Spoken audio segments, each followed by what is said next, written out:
Peace and blessings, everyone. It's me, Dr. Sabrina, Sister Sabrina, Mama Sabrina, and welcome back to Soul Speak Conversations for Your Healing Journey, where so many of you have entrusted me with the questions of your heart. And I do my best once or twice a week to answer them from mine. So today's question comes from MM. And she writes, Dear Dr. Sabrina, I've been working on myself for a long time. How do I know, or when will I know, that I am healed? Oh, MM, you're so sweet to ask this question. But first, I want you to know that healing, healing is a lifelong journey. From the time that whatever the significant thing happened to you until the last day that you were on this earth, you will be hopefully working on yourself, striving to be better, striving to transcend the things that have happened to you that have caused you pain.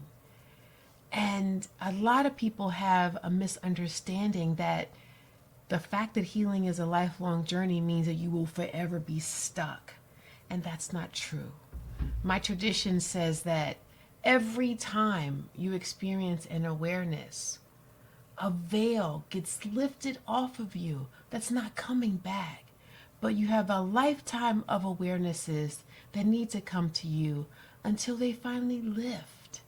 Each one of them will lift.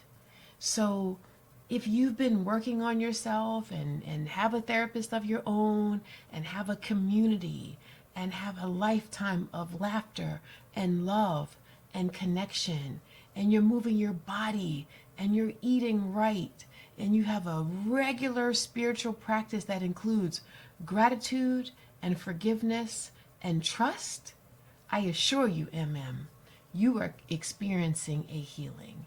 And one of my teachers said, how do you know that you've healed from a particular thing?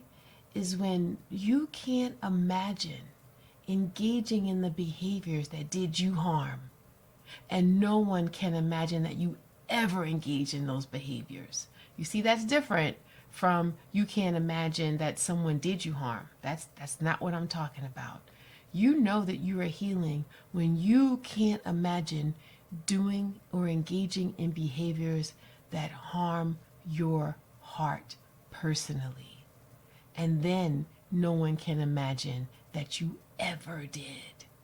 So if you were engaging in smoking too much or drinking too much or having multiple sexual partners that you feel nothing for, removing yourself from the sacredness of intimacy, if you've been harming yourself through cutting, through devaluing, through separating yourself from love, and you recognize it, and you shift it, and you change it, and you lift that veil of separation off of you, that is healing. And if you commit to a lifetime of healing, I assure you, the troubles that are going to come your way, because troubles are inevitable, you will be able to move through them faster. So I tell people it's more like this.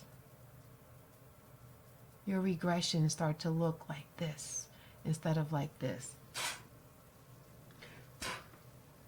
And they come along and you use the tools and you address them and you keep walking.